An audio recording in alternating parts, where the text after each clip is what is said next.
Varicose vein यानी फूली हुई नसें। तो चलिए आज हम इसी की चर्चा करते हैं कि वेरिकोज वेन होता क्या है, इसके लक्षण कैसे हैं, इसको पहचानें कैसे, वेरिकोज वेन होने के कारण किन से कंसल्ट करें, इसको डायग्नोसिस कैसे किया जाता है, इसका इलाज क्या है, बचाव के उपाय और वेरिकोज वेन के मिथ।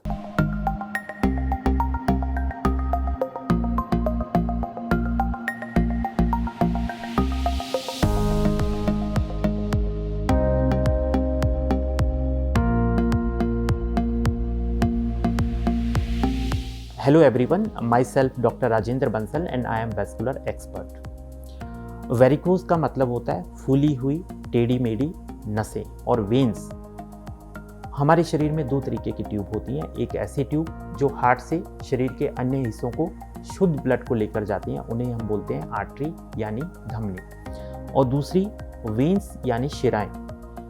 वेन्स का काम होता है अशुद्ध ब्लड को हार्ट की तरफ वापस लेकर आना। वेन्स में वॉल्व होते हैं। वॉल्व का एक ही काम होता है कि खून को नीचे के हिस्से से हार्ट की तरफ लेकर जाना।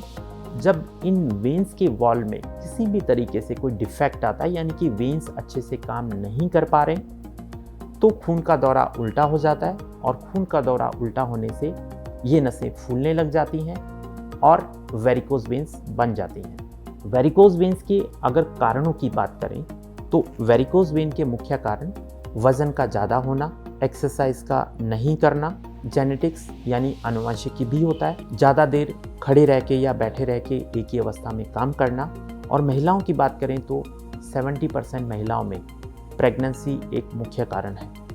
प्रेगनेंसी में होता क्या है, जैसे जैसे बेबी ग्रो होता है यूट्रस का साइज बढ़ेगा, बच्चेदानी के पीछे के हिस्से में शरीर के दोनों पैरों से जो एक ब्लड लेकर वेन्स जो ब्लड लेकर आती हैं, एक महाधमनी बनाती है जिसे हम आईवीसी बोलते हैं। तो आईवीसी बैक साइड में होती है और बच्चेदानी आगे की तरफ होती है। जैसे जैसे बेबी ग्रो करेगा इस ट्यूब को वो इस तरीके से पिचका देती है। पैरों की नसों के अंदर प्रेशर बढ़ेगा और ये वॉल्व अपना गिव वे कर देते हैं, यानी कि वॉल्व हमेशा के लिए खराब हो जाते हैं।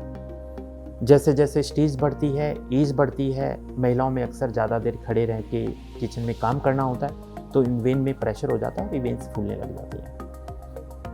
वेरिकोज वेन के लक्षणों की बात करें तो लक्षणों में मरीज को ज़्यादा देर खड़े या बैठे रहने पर पैरों में भारीपन का होना, सूजन का आना या दर्द का होना, जिसमें थोड़ी देर के लिए लेटने पर मरीज को आराम मिल जाता है। जैसे जैसे बीमारी बढ़ती है ये नसें ज़्यादा फूलना शुरू कर देती हैं। उस हिस्से में खून के लीकेज की वजह से कालापन आने लगता है, पेशेंट को खुजली आती है, और फिर एक लेट स्टेज पे आते आते मरीज को जख्म बन जाता है। अगर हम इस बीमारी को नज़रअंदाज करते हैं तो इसमें नहीं भरने वाला जख्म और या कई बार ब्लड क्लॉट बन जाते हैं, जो कि टूट के शरीर में पैरों के रास्ते ट्रैवल करते हुए हार्ट में जाते हैं और 50% मरीजों के अंदर जानलेवा होते हैं। अब सवाल उठता है कि वेरिकोज वेन में होम टू कंसल्ट। तो वेरिकोज वेन के लिए वैस्कुलर एक्सपर्ट यानी इंटरवेंशनल रेडियोलॉजिस्ट से आपको कंसल्ट करना है, जो कि आपको फिजिकली यानी आपकी हिस्ट्री को देखते हुए, आपके पैरों को देखते हुए एक डायग्नोसिस बनाते हैं, और एक रंगीन अल्ट्रासाउंड जिसे हम कलर डॉपलर बोलते हैं, कलर डॉपलर के माध्यम से इसकी जांच की जाती है और बीमारी की अवस्था का पता लगाया जाता है। इस बीमारी की 5 स्टेज होती हैं जिसे हम सीप क्लासिफिकेशन बोलते हैं। स्टेज 1 में बहुत पतले नीले रंग की शिराएं दिखाई देती हैं। स्टेज 2 में ये नसें फूलना शुरू हो जाती हैं। स्टेज 3 में पैरों में सूजन और कालापन आना शुरू हो जाता है, और जैसे जैसे बीमारी बढ़ती है तो वैसे वैसे जख्म बन जाता है।